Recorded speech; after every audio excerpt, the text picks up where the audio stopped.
네, 오늘 사도행전 18장 말씀 나누면서 큰은혜 받는 시간 갖기를 원합니다.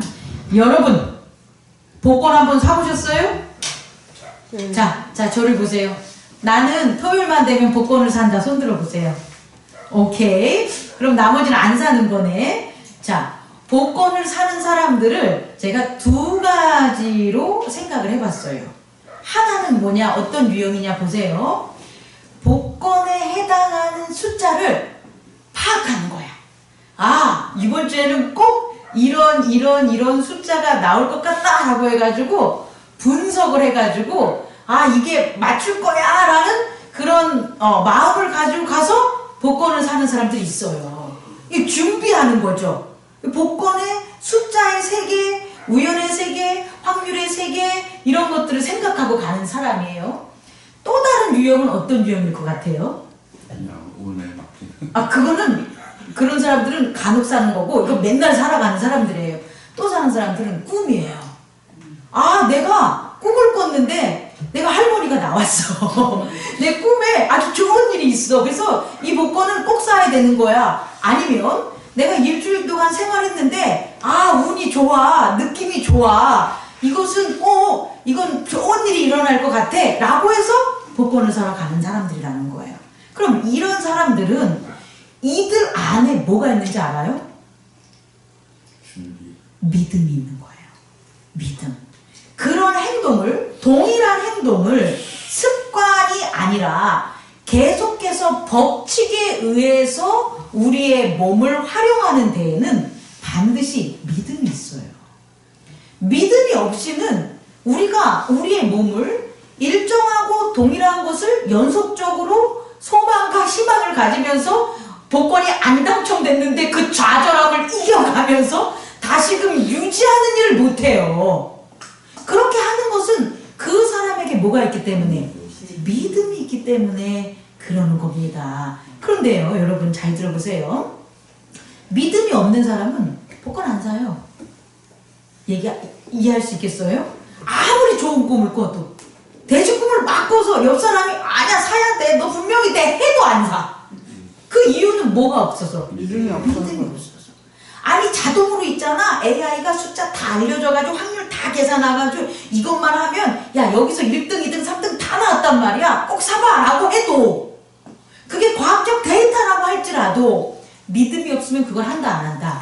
안 하는 거예요, 여러분. 이걸 꼭 깨닫는 저와 여러분 되기를 원합니다. 그렇다면 있잖아요, 믿음이라는 것은 결국 우리에게 소망을 가지고 어떤 일에 좌절함을 없게 좌절되고 낭망됨을 이기게 하고, 그리고 지속적이고 우리의 삶에 있어서 동행된 행동 양식을 만드는 게 뭐가 되는 거예요? 믿음이 되는 거예요. 그럼 이제 여러분 질문할게요. 이렇게 믿음을 가지고 복권을 사는 사람들에게 가장 싫어하는 게 있어요. 그게 뭘 것 같아요? 징크스. 아니, 그 사람이 싫어하게 만드는 사람, 자기한테 뭐라고 하는 사람을 싫어해요. 복권 사지. 그렇지. 복권 사는 사람한테 야, 너 그거 사봤자 뭐한다? 안 돼. 왜 그 쓸데없이 왜 돈을 거기다 써? 차라리 그 돈을 쓰려면 다른 거 해 라고 하면 그 사람 꼴 보기 싫어해요. 그러니까 여러분들이 복권 사는 사람에게 가장 하지 말아야 될 말이 뭐라고요? 복권 사지 말라고. 복권 사는 걸 왜 하냐고 하는 거. 그러면 그 사람이 나를 뭐 한다? 싫어한다. 싫어해, 여러분. 결국 의존하는 이유가 뭐다? 나한테 막대하는 이유가 뭐다? 나한테 좋은 거 안 해주는 이유가 뭐다? 너 새끼 봐라, 내가 복권 되면 너한테 이런 한 푼을 주나. 그런다니까요. 그 사람이 바로 복권 사지 말라고 한 사람이에요. 그러면 이 사람이 신뢰하고 좋아하는 사람은 누굴까요? 그렇죠. 야, 너 복권 좀 사. 너 복권 사면 너 반드시 될 거야. 너 반드시 되면 그때 나 깨병 조금이라도 줘라? 그래서 자꾸 그 사람에게 뭘 주는 거예요? 사게끔 하는 희망을 주는 사람들을 그 사람들은 좋아한다는 거예요. 여러분, 사도행전 18장을 보면 난 참 이해가 안 가. 이 유대인들 말이에요. 오늘 말 들으면 뭔지 알아요? 도시락을 싸가지고 바울이 가서 복음을 전하는 곳마다 찾아가면서 바울을 헐뜯고 바울을 때려 죽이고 바울을 갖다 없애려는 걸 지속적으로 일관되게 계속해서 소망을 가지고 하는 사람들이라는 거예요.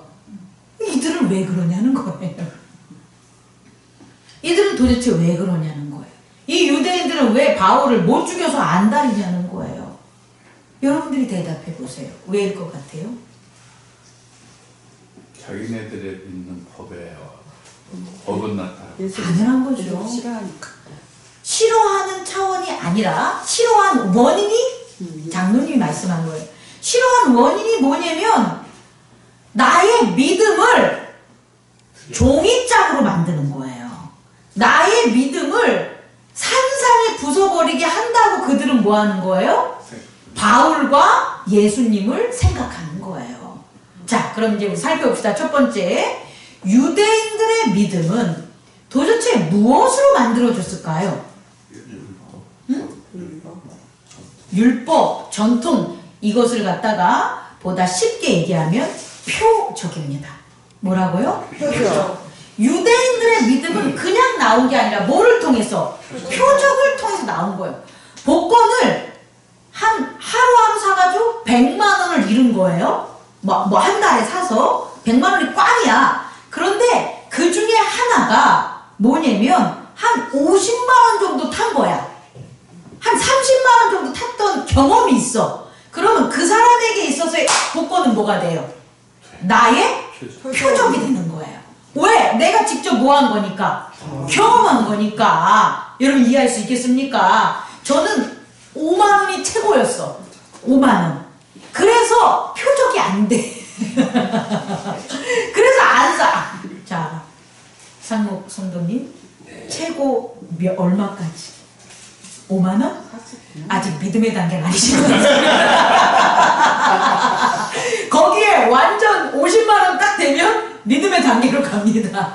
저는 사라고 권하고 싶습니다. 조금만 더 주십시오. 저도 잘 되면. 자, 유대인들 그 표적이 그들의 믿음을 형성했는데 도대체 유대인들의 표적이 그럼 뭐냐는 거잖아요. 따라해보세요. 유대인들의 표적은 모세의 언약과 성취다. 이해할 수 있겠습니까? 아브라함의 언약과 성취, 모세의 언약과 성취, 선지자들의 언약과 성취, 이게 동일한 거예요. 유대인들에게는 그 동일한 게 구약에 있어서 유대인들의 표적이 된 거예요. 정말 모세 시대 때 어땠습니까? 모세와 함께 하나님을 바라보고 따랐던 사람들이 모세의 언약이 성취되는 가나안 땅에 들어갔어요? 안 들어갔어요? 들어갔죠. 그러니까 그들에게 있어서는 모세의 언약과 성취라는 건 경험이라는 거예요. 그 언약을 따라서 율법대로 했을 때 그들의 삶에 나타나는 혜택, 그게 언약의 성취가 된 거예요. 그래서 유대인들에게 있어서는 이 모세의 언약과 성취가 그들에게 뭐로 작용하는 거예요? 표적으로 작용하는 거예요. 그래서 예수님 오신 이날, 이 당시에도 이들은 어떤 생각을 하냐? 우리에게 뭐가 있어요? 모세의 언약이 있어. 그리고 모세의 언약 때문에 지금 우리는 로마의 지배를 받고 산다고 해도 바리새인들이나 몇몇 사람들은, 지도자들은 어떻게 돼요? 그들에게 있어서 자신들의 삶을 구속되지 않고 신앙적으로 하나님을 섬길 수 있어. 지금의 우리의 삶은 하나님의 언약 때문에 이루어진 거야. 이렇게 되는 거잖아요. 그런데 예수님이 오셔서 뭐라고 얘기하는 거예요? 너희들의 언약은 잘못됐어 이거잖아요. 그걸 뭐를 들어서? 율법을 들어서 하잖아요. 율법, 언약이 있는데 니들은 그 율법을 안 지키는 거야. 니들이 지키는 율법은 맞지 않아. 이렇게 얘기하니까 그들이 갑자기 뭐가 돼요? 죄인이 되는 거잖아요. 그들은 죄인이 아니라 뭐였는데요? 의인이었잖아요. 근데 누구 한 사람 때문에? 예수님 한 분이 그들의 뭐를 지적해 주니까? 죄를 지적해 준 거죠. 그 죄도 네가 아침에 늦게 일어났어, 누구를 때렸어, 이런 게 아니에요. 언약에 대한 것을 모르는 그들의 죄를 지적했단 말이에요. 그러니까 그들이 뭐가 공격받게 되는 거예요? 믿음이 공격받게 되는 거예요. 다시 말해, 그들이 믿음을 형성했던 모세의 언약과 성취라는 표적을 공격받게 되므로 그들은 그들 안에 있는 믿음을 공격당하는 거죠. 그럼 결국 그들은 생명을 뭐 하는 거예요? 위태롭게 되는 거죠. 그러니 내 생명을 저 예수를 따르는 제자들이 이것들이 유대에서만 하는 게 아니라 세계 곳곳을 다니면서 유대인들이 있는 곳곳을 다니면서 또 유대인들뿐만 아니라 그들과 함께하는 이방인들에게까지 또 얘기하면 그들이 자기가 믿음으로 형성된 자기들의 생명이라고 여기는 삶의 존재 자체가 뭐 하는 거예요? 위협받는다고 생각한 거라는 거예요. 이것을 꼭 깨닫는 저와 여러분 되기를 원합니다. 아멘. 그럼 두 번째, 헬라인들은, 이방인들은, 유대인이 아닌 헬라인들의 이방인들은 뭘 믿고 살아요? 오늘 사도행전 18장을 보면 여기에 있어서 갈리오가 아가야 총독이 됐는데 갈리오는 이 문제에 대해서 뭐라 그래요? 바울에 대해서 관심 없어 이거잖아요. 관심 없어. 똑같은 내용을 헬라인도 듣고 유대인도 들었는데 헬라인들이 반응하는 거와 유대인들이 반응하는 게 다르다는 거예요. 그럼 헬라인들은 어떤 믿음을 가지고 있는 거예요? 그들에게 있어서 믿음을 형성하는 건 뭐라는 거예요? 지혜입니다. 뭐라고요? 지혜. 헬라인들은 표적을 보고 그들은 믿음을 형성하지 않아요. 다시 말해 밖에서 일어나는 일들이 아무 기적이나 뭐가 일어나도 이렇게 보는 거예요. 그거 연금술이야. 이렇게. 그거 어떠어떠한 신이 한 거야. 그거 저쪽에 있는 문신이 하는 거야. 그들은 다 각각을 다 나눠놔서 그 원리대로 일어나는 이 현상적인 것들은 그건 그들이 한 거야. 우리 육체는 그것을 우리가 하는 주체적 경험을 하는 게 아니야. 라고 하니까 만약에 바울이 헬라인들 가운데 눈먼 자를 뭐 하는 거예요? 눈 뜨게 해줘. 그래도 그것에 대해서 우와 눈 뜬 애가 아닌 거예요. 눈 떴구나. 그 눈 뜬 게 뭔데? 그래 그럴 수 있지. 이런 그와 같은 믿음을 가진 사람들이에요.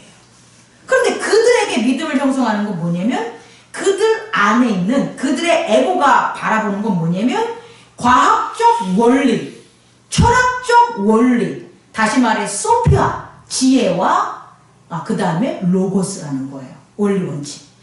헬라인들이 믿음을 형성하는 것은 소피아와 로고스를 그들에게 깨닫게 하면 그들의 믿음이 변하게 되고 믿음이 성장하게 되는 거예요. 그런데 바울이 전하는 것에 있어서는 지금 바울이 표적으로 일어나는 기적에 있어서는 그들에겐 그걸 반응할 이유가 없다는 거예요. 그래서 헬라인들이 하는 말이 있어요. 야 설명 좀 해줘봐. 이거잖아요. 네가 전하는 복음에 대해서 설명 좀 해줘봐. 그 설명이라는 것은 그 지혜의 근원이 뭐야? 그 지혜에는 어떤 원리가 있어? 그것을 나한테 얘기 좀 해줘봐. 이것에 더 궁금하게 여겼다는 거예요. 그래서 헬라인들이 바울을 자기 집으로 불렀을 때는 뭐를 확인하려고? 바울이 전하는 복음의 원리와 지혜가 어디에 있나를 확인하기 위해서 지네 집으로 불렀는데 확인하는데 성령의 역사해가지고 어떻게 됩니까? 확인은커녕 지네들의 육체가 먼저 변화가 되는 거예요. 이걸 꼭 깨닫는 저와 여러분 되기를 원합니다. 적용한다면 우리도 그래요. 우리 많은 사람들이 있어요. 이 사람들이 믿음을 형성하는 데는 두 가지가 있는 거예요. 목사님, 도대체 왜 교회에 10년 나오는데 이 사람은 변하지 않아요? 아니 목사님, 우리 주변에 있는 그 표적과 기적들이 너무 많이 일어났잖아요. 그걸 경험했던 사람인데 왜 저 사람은 도대체 믿음이 저래요? 판단하지 마 이렇게 우선 얘기해주고 싶고, 그렇게 된 이유는 뭐냐면 그 사람 안에 믿음이, 그 사람은 원리와 철학과 원칙, 지혜로 형성되는 사람이에요. 그런데 또 다른 사람은 이렇게 형성이 돼요. 지혜, 지식 그런 거 다 필요 없어요. 오늘 무슨 일이 벌어지면 돼. 오늘 하늘에서 돈이 뚝 떨어지면 돼. 오늘 내 병이 확 고쳐지면 돼. 그게 큰 거든 작은 거든 내 육체가 뭐 하면 돼? 경험하면 돼. 그러면 그게 표적이 되는 거예요. 그래서 막 믿어. 지난번에 이렇게 해서 나 믿어요 이래. 근데 이런 사람들의 문제는 뭐냐면 그 지난번과 같은 일이 계속 반복되지 않는다는 거예요. 새로운 일들이 벌어지는데 그 새로운 일들을 어떻게 믿겠냐는 거야. 내가 경험하지 않았는데. 그래서 두 가지 유형으로 나누어 줄 수 있다는 걸 여러분 꼭 생각하는 저와 여러분 되기를 원합니다. 그렇다면 있잖아요. 예수 그리스도의 이제 세 번째로 이렇게 표적을 따르는 거와 그 다음에 지혜를 따르는 것, 그것에 따라서 우리의 믿음이 있는데 어떻게 예수 그리스도를 믿으면 이게 변화가 되냐는 거예요. 그 대표적인 정말 인물이 누구냐? 바울인 거예요. 바울은 내면에서는 누굴 찾는 거예요? 내면이 아니라 자기의 보이지 않는 쪽에서는 지혜를 추구하는 거예요. 그래서 헬라인이잖아요. 헬라 철학에 대해서 상당히 조예가 깊은 사람이에요. 그래서 로마, 아테네에 와서도 헬라 철학에 대해서 함께 그들과 얘기하면서 성경에 있는 게 다가 아니라 그들의 헬라 철학에 대한 그런 얘기를 듣고 그것이 아니고 그거보다 더 풍부한 그리스도의 철학에 대해서 가르쳐주는 일을 바울은 할 수가 있었다는 거예요. 또 다른 하나는 바울은 유대인으로서 뭘 했다는 거예요? 표적이 있다라는 거예요. 뭐의 표적? 모세 율법의 표적이 있다라는 거예요. 모세 율법의 표적이 있다는 것은 그가 삶으로 육체적으로 경험을 한다는 거예요, 안 한다는 거예요? 한다는 거예요, 여러분. 그렇다면 바울이 정말 우리들보다 훨씬 독종이고요. 우리들보다 훨씬 예수님을 핍박했고요. 그런 아주 단단하고 아주 찔러서 피 한 방울 안 나올 견고한 사람인데 그 바울이 바뀌었잖아요. 그럼 우리 모두는 뭐 할 수 있다는 거예요? 바뀔 수 있죠. 바울을 바뀌게 한 예수 그리스도를 우리는 오늘 만납시다. 아멘. 세 번째로 제가 여러분에게 전하고 싶은 것은 그러면 예수 그리스도만이 이 표적으로 만들어진 믿음과 이 지혜로 만들어진 이 잘못된 믿음들을 뭐 할 수 있다는 거예요? 극복할 수 있다라는 거예요. 자, 세 번째. 그럼 예수 그리스도의 그 답이 있습니다, 여러분. 한번 찾아봅시다. 우리는 예수 그리스도라고 하는데 바울은 성경에서 보면 그리스도 예수라는 말도 해요. 난 바울이 이걸 이렇게 한 이유를 알 것 같아요. 왜냐하면 시간적 순서에 의하면 그리스도가 더 먼저니까 예수는 후자인 거예요. 그런데 이 말씀을 전해 듣는 사람은 예수를 통해서 그리스도를 알게 돼요. 그러니까 예수가 먼저인 거예요. 여러분 이해할 수 있겠습니까?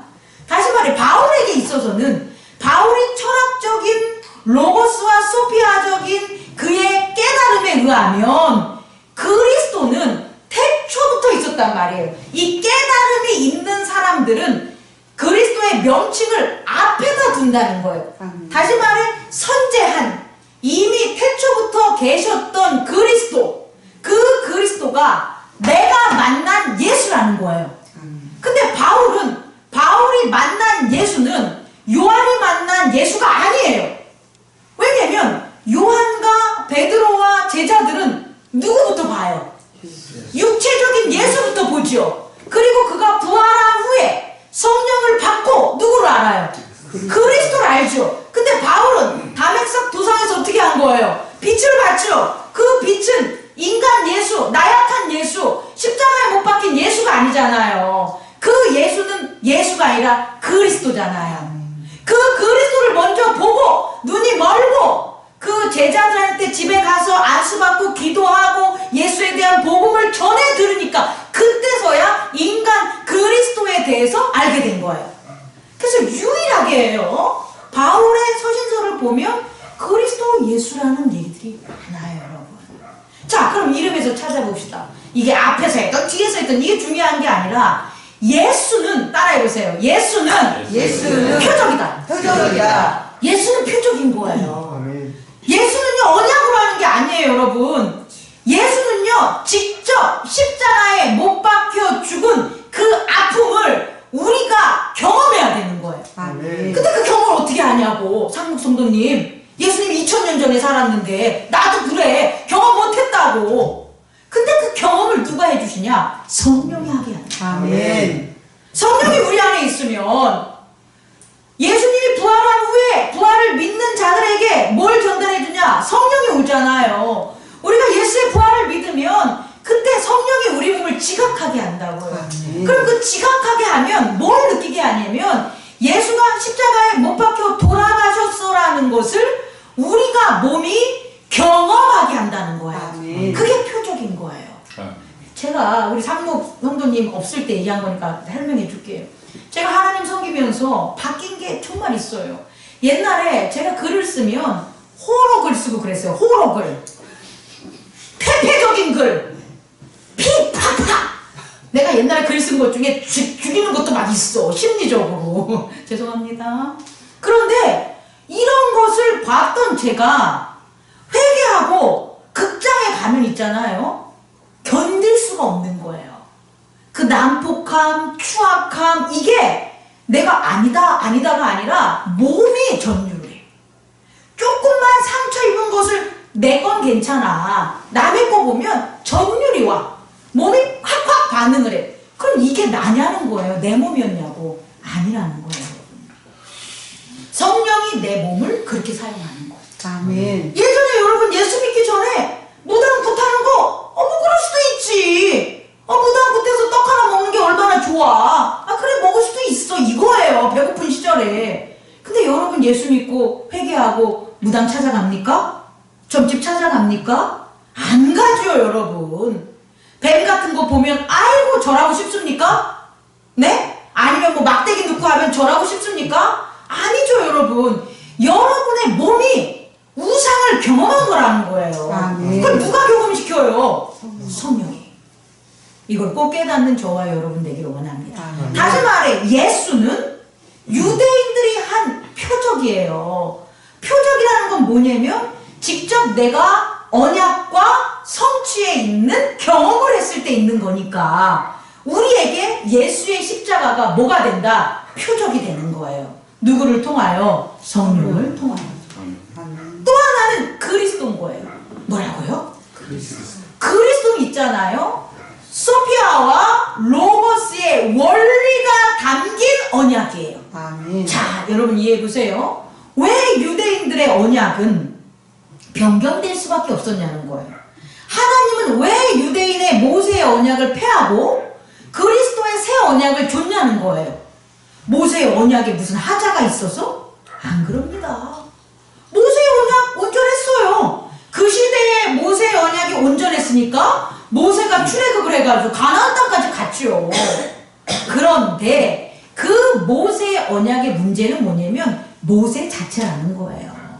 모세는 그 시대만 있었잖아요. 그 모세가 태초부터 있었어요? 없었잖아요. 그러면 모세의 언약의 유효기간은 언제예요? 그 시대예요 여러분. 그 시대에 그런 상황과 그런 전통이 유지될 때는 그것이 언약의 성취로 표적이 돼서 그 유대인들이 그걸 갖다가 표징이라고 해서 믿음이 생기는데 그 모세가 죽은 이후에 혹은 모세의 율법이 지배하는 사회 구조적인 것들, 전통적인 것들이 아닌 시대로 넘어서면 어떤 일들이 벌어지냐면 그 언약의 성취도 변경되거나 부적당하게 된다는 거예요. 이해할 수 있겠죠? 그러니까 모세의 언약 문제 그 자체가 있는 게 아니라 그 모세의 언약이 누구라는 거예요? 모세라는 사람을 통해서 했기 때문에 시간과 공간, 다시 말해 유대인 중심적인 아닌 이방인까지 퍼져 나갈 수 없는 언약이라고요. 그래서 유대인들끼리 할 때는 가능했어. 근데 유대 사회가 이방인들의 사회에 편입되어서부터는 안 된다는 거예요. 그럴 때에 예수 그리스도께서 언약의 주체가 되는 거예요. 유대인들에게 있어서의 언약을 모세가 체결했다면 예수 그리스도의 언약은 누가 체결한 거예요? 예수 그리스도가 체결한 거예요. 그리고 그 예수 그리스도는 어디에 있는 거예요? 태초부터 영원까지. 처음이자 끝이에요. 그럼 처음이자 끝인 언약이 성취되니 그 언약에 대한 표적 또한 어떻게 되는 거예요? 처음 있는 자들과 끝에 있는 자들까지 그 모든 스펙트럼 위에 언약의 표적이 가능하게 된 거라고. 아멘. 그럼 오늘날 우리가 예수의 언약을 믿어야 예수의 성취한 표적이 있는 거지. 오늘날 모세의 언약을 믿으면 오늘날 모세의 언약의 성취 표적이 나타나지 않는다는 거예요. 이것을 꼭 깨닫는 저와 여러분 되기를 원합니다. 아멘. 다시 말해서 헬라인들의 그 지식이 그들이 주체가 돼서 지식을 발견했다면, 그들이 주체가 돼서 원리가 발견했다면, 바울의 복음을 전해 듣고 그들이 누가 주체가 돼서 성령이 주체가 돼서 로고스를 알게 되고 성령이 주체가 돼서 소피아를 알게 된 거예요. 아멘. 그래서 그들이 바뀌는 거라고요. 이것을 꼭 깨닫는 저와 여러분 되기를 원합니다. 아멘. 마지막으로 말씀을 마치면서 전하겠습니다. 그러면 이런 것들이 도대체 어떤 의미가 있냐라고 보면 연합이라는 거예요. 하나님이 연합한 거예요. 어떻게? 구약에 있어서는 아브라함과 그의 백성들과 하나님을 연합시켰고, 모세 시대에 있어서는 모세와 유대인들과 하나님을 연합시켰잖아요. 예수 그리스도 시대에는 어떻게 되는 거예요? 예수 그리스도와 하나님과 우리를 연합하는 거예요. 성부와 성자와 성령이 연합하는 거예요. 자, 마지막 잘 들어보세요. 우리의 믿음은 이런 믿음이 되면 안 돼요. 어떤 믿음? 내 안에서 형성된 믿음. 이 핸드폰에 온갖 지식들이 다 있잖아요. 이거 딱 누르면 AI가 다 알려주고 통하고 다 하잖아요. 그럼 이 물체에 그게 들어가 있는 거예요? 그렇게 생각할 수 있지, 사람들은. 물체? 그러면 이 물체에 들어갔나 한번 봐요. 전파가 차단되는 곳에서, 기지국이 없는 곳에서 얘를 가지고 해보세요. 그럼 얘가 그걸 보여줘요? 안 보여주죠. 그럼 얘가 하는 능력은 이 네모난 얘 안에 있는 거예요? 아니면 얘가 어떠한 것들과 연합된 거예요? 연합된 거. 연합된 거죠. 자, 보세요. 우리 안에, 내 안에 성령도 집어넣고 하나님도 집어넣으면 잘못된 믿음이 된다고요. 그게 모세의 언약까지는 가능했어요. 모세는 같은 사람이니까. 근데 우리는 성령을 우리 안에 집어넣거나 예수 그리스도를 우리 안에 집어넣을 수가 없어요, 여러분. 그분은 보좌에 계시기 때문에 그래요. 이해할 수 있겠습니까? 근데 우리는 자꾸 믿음을 내 안에 집어넣으려고 그러는 거예요. 내 안에, 내 에고는 살아있으면서 에고가 깨닫는 지혜, 에고가 깨닫는 소피아, 에고가 경험하는 육체, 에고가 느끼는 어떤 현상, 이런 걸로 자꾸 내 경험, 내 깨달음으로 내 안에다가 우리는 가둬놔. 그러면 어떻게 돼요? 연합이 아니죠. 그래요, 안 그래요? 아이, 너희들이 내 몸을 이곳에 가둘 수 있어도 조국을 향한 나의 독립의 마음은 니들은 가질 수 없다, 이러잖아요. 아니, 사람의 의지도 감옥 안에 가둘 수 없는데 어떻게 성부, 성자, 성령을 내 안에 가둘 수가 있겠어요? 말도 안 되는 거지. 이런 거에서 벗어나라고. 이거에서만 벗어나면 돼요. 그럼 어떻게 해야 되냐? 우리는 연합돼 있다는 거예요. 내 안에 연합된 게 아니라 우리가 성령 안에, 우리가 예수 안에, 우리가 하나님 안에 연합돼 있다는 거예요. 잘 보세요. 지구를 봐요. 지구를 보면 하늘이 있죠. 하늘이 땅속에 들어가 있습니까? 바다가 땅속에 들어가 있습니까? 아니잖아요. 땅은 바다 밑에서까지 육지가 다 연결돼 있죠. 그리고 그 위에 뭐가 있어요? 물이 있죠. 그리고 그 위에 공기가 있죠. 하나로 찌부된 게 아니라 그들은 뭐 하는 거예요? 연합되어 있다고요. 그러니까 이 핸드폰 안에, 이 네모난 거 안에 능력이 있는 게 아니라 얘한테 능력을 주는 걸 저 위에서 쏜다고. 저 위에서. 그러니까 얘는 지금 얘가 저 위에 있는 그 인공위성과 뭐 한 거예요? 연합되어 있다고요. 이해할 수 있겠습니까? 그게 우리들의 믿음이 돼야 된다고요. 우리들이 경험하는 게, 내가 경험하는 거, 내가 아는 게 아니라 나와 연합된 그 세계와 존재를 우리가 뭐 하는 거예요? 경험해야 된다는 거예요. 깨달아야 된다는 거예요. 그것이 지식이 되고 표적이 되는 거예요, 여러분. 이것을 꼭 깨닫는 저와 여러분 되기를 원합니다. 아멘. 내 믿음이 약한 건 나만 알잖아요. 근데 내 특성은 내가 알잖아. 그러니까 그 헬라인들이 지식을 구하거나 목사님 우리 성경 공부해요. 저 이거 좀 가르쳐줘요. 아 이렇게 성경 공부하니까 아 저는 이제 알 것 같아요. 구라예요 구라. 성경 공부로 믿음이 되지 않습니다 여러분.